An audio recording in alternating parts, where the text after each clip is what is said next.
High friends, welcome back to my channel. আর এখন কথা বলবো ভারতে সদ্য মুক্তি পাওয়া বাংলাদেশের ছবি তুফান নিয়ে। তো কেমন লাগলো আমার তুফান, ডিটেলসে কথা বলবো এই ভিডিওতে।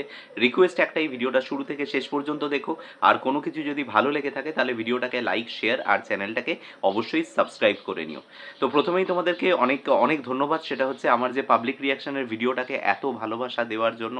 ভিডিওটা ইতিমধ্যে প্রায় 1 লক্ষ ভিউজ আর কি ছুঁয়েছে, এবং সেটা ডেফিনেটলি তোমাদের পছন্দ বা ভালোবাসার জায়গাটা পেয়েছে, তার জন্য অসংখ্য ধন্যবাদ। তো এই ভিডিওতে আমরা কিন্তু তুফান ছবিটার বিভিন্ন দিক নিয়ে কথা বলবো, আমার কেমন লাগলো পার্সোনাল সেই সমস্ত জিনিস নিয়ে কথা বলবো। এবং অবভিয়াসলি একটা ছবির যখন পর্যালোচনা করা হবে তখন কিন্তু অনেক প্রিয় এবং অপ্রিয় সত্যি কথা আমাকে বলতে হবে, এবং আমি আমার জায়গায় কিন্তু বায়াস না হয়েও এই ছবিটার একটা সম্পূর্ণ রিভিউ তোমাদের সামনে তুলে ধরার চেষ্টা করব। তো চলো শুরু করা যাক। তো দেখো, রায়হান রাফি এমন একজন ডিরেক্টর, যে ডিরেক্টরের নাম শুনলে কিন্তু একটা অ্যাটলিস্ট এই রেসপেক্টটা তৈরি হয় যে একটা কিছু ভালো কাজ হবে। এবং বর্তমান বিভিন্ন ধরনের সমাজের বিভিন্ন ঘটনার উপরে ওনার এক একটা যে ছবি রয়েছে, মানে জানোয়ার, মানে এরকম আমার মনে পড়ছে একটা ছবির কথা, অক্সিজেন বলে একটা শর্ট ফিল্ম উনি বানিয়েছিলেন। তো এমন কিছু কিছু কাজ রয়েছে যেগুলো কিন্তু একটা বলতে পারো যে একটা বিরাট বলতে পারো যে একটা ভালো লাগার জায়গা তৈরি করেছে। এবং রিসেন্ট বক্স অফিস সাকসেস তার কিন্তু প্রমাণ দেয়। তার কিন্তু সুড়ঙ্গ ছবিটা বাংলাদেশে ভালো ওয়ার্ক করেছে। তার আগে যে ছবিগুলো তিনি বানিয়েছেন, দামাল বানিয়েছেন, সেটা বক্স অফিসে ওয়ার্ক করেছে। তার আগেও কয়েকটি ছবি উনি বানিয়েছেন, পোড়ামন 2 বানিয়েছেন। যাই হোক, এই ডিটেলস আর আমি ফিল্মোগ্রাফিতে গেলাম না। তো তার একটা নবতম সংযোজন হচ্ছে এই তুফান ছবি। এবং তুফান ছবিতে কি কোলাবোরেশনটা হয়েছে ভাবুন। রায়হান রফি ডিরেক্ট করছেন কাকে? চঞ্চল চৌধুরী, এবং সাথে হচ্ছে সাকিব খান, দুজনকে একসাথে এক ছবিতে। তো ভীষণ একটা এক্সপেকটেশন নিয়ে ছবিটা দেখতে গেছিলাম।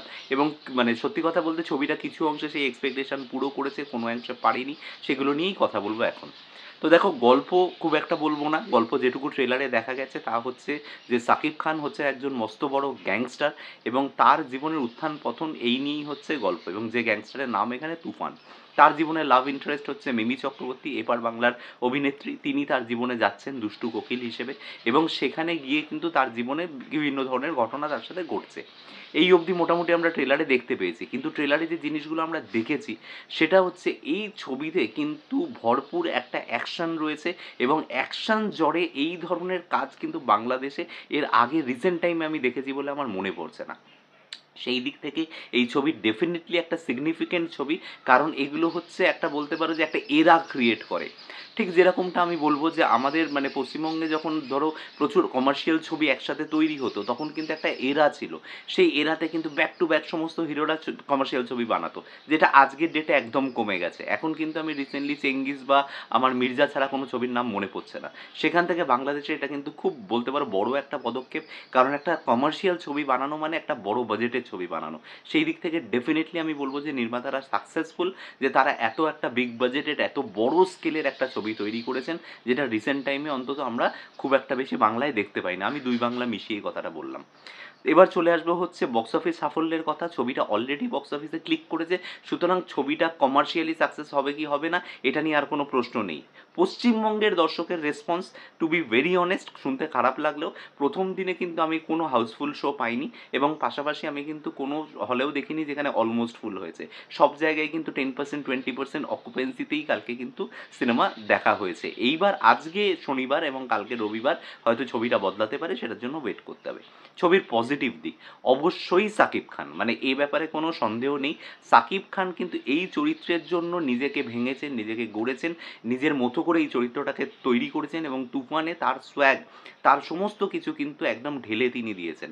এবং অভিনয়ের জায়গাও স্পেশালি ক্লাইম্যাক্সের সিনটা আমি এখানে ডিসক্লোজ করবো না, সেখানে কিন্তু তার ইমোশনাল মোমেন্টটা কিন্তু দর্শকদেরকে চোখে জল এনে দেয়, যেটা কিন্তু আমি প্রিয়তমার ক্ষেত্রে পেয়েছিলাম। আচ্ছা, এই মানে তুফান কি সাকিব খানের সেরা ছবি?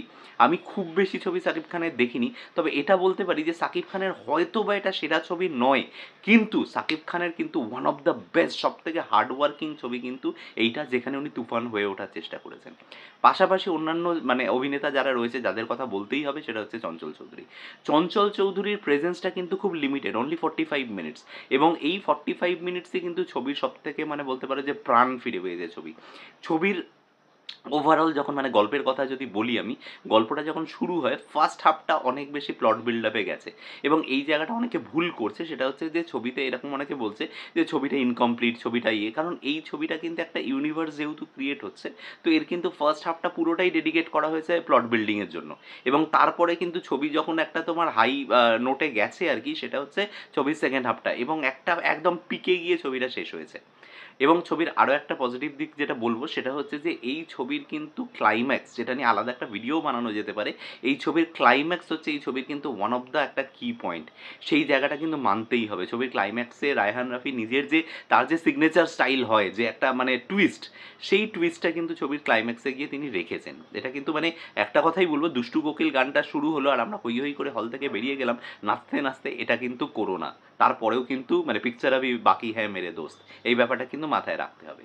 এবার তাহলে কি সব কিছু পজিটিভ, মানে এই ছবিটাতে কোনো ক্রিটিক্যালি দেখার মতো কোনো জিনিস নেই, কোনো ফ্লজ নেই? ডেফিনেটলি রয়েছে, যেটা আমার মনে হয় যে বেশিরভাগ কমার্শিয়াল ছবিতেই থাকে, সেটা হচ্ছে ছবির গল্প। সাধারণত কমার্শিয়াল ছবির গল্পটা কিন্তু একটা রিভেঞ্জ স্টোরির উপরে ডিপেন্ড করে তৈরি হয়।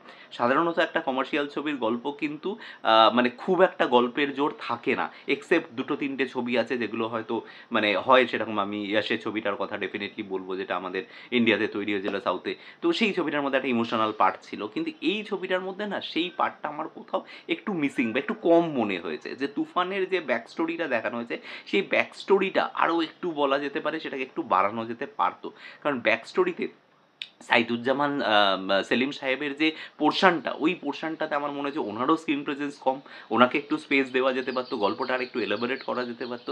এই জায়গাটা আমার খানিকটা কম বলে মনে হয়েছে, যে কারণে ইমোশনাল যে বলতে পারো যে ট্রাসেলটা তৈরি হয় মানে তুফানের চরিত্রটার জন্য, সেইটা কিন্তু আমার কোথাও একটু ঘাটতি লেগেছে। কিন্তু আদার হ্যান্ড অন্য যে ক্যারেক্টারটা রয়েছে, সেই ক্যারেক্টারগুলোর সাথে কিন্তু মানে ইমোশনাল বন্ডিংটা অনেক বেশি তৈরি হয়, তাদের কিন্তু ব্যাক স্টোরিটা অনেক স্ট্রং।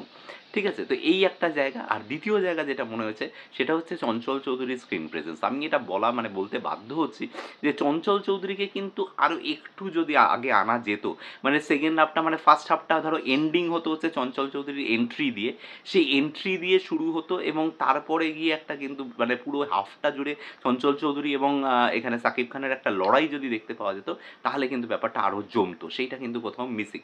আর একটা জিনিস যেটা কমার্শিয়াল ছবিতে ভীষণ ভীষণ ভীষণ ইম্পর্টেন্ট রোল প্লে করে, সেটা হচ্ছে এন্ট্রির সিন।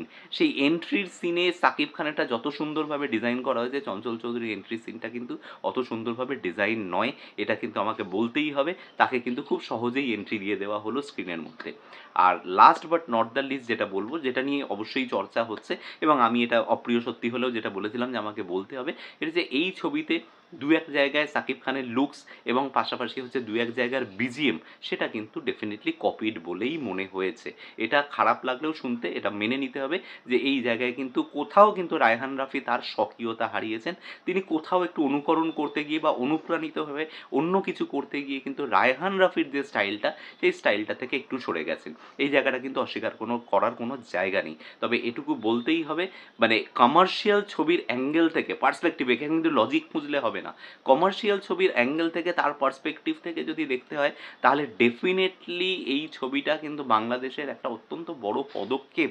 কমার্শিয়াল ছবি এরম বড় বাজেট, এই রিস্ক যে টেকেন, এই ব্যাপারটা কিন্তু ডেফিনেটলি মেনে নিতে হবে যে এরকম একটা বড় স্কেলের ছবি তৈরি করা হয়েছে। কিন্তু আবারও বললাম, ওই যে বললাম যে কোনো বড় কমার্শিয়াল ছবিরই কিন্তু গল্পের দিক থেকে একটা লুপহোলস থাকে, এখানেও সেইটা রয়েছে, কিন্তু সেগুলোকে অনেকগুলো জিনিস দিয়ে ঢেকে দেওয়া হয়েছে, which is the best part of it. এইবার ইন্ডিয়াতে কত কি পারফর্ম করবে না করবে সেটা বক্স অফিস রিপোর্ট বলবে, তবে বাংলাদেশে ছবিটা হিট, এটা নিয়ে কোনো সন্দেহ নেই। তো এই ছিল আমার review about the film called Toofan. কেমন লাগলো তোমাদের কমেন্টে এসে জানাতে পারো। যদি এই ভিডিও থেকে কোনো কিছু ভালো লেগে থাকে, ভিডিওটাকে লাইক শেয়ার, চ্যানেলটাকে সাবস্ক্রাইব করে নিও। দেখা হচ্ছে তোমাদের সাথে আমার পরের কোনো ভিডিওতে। Till then, bye by.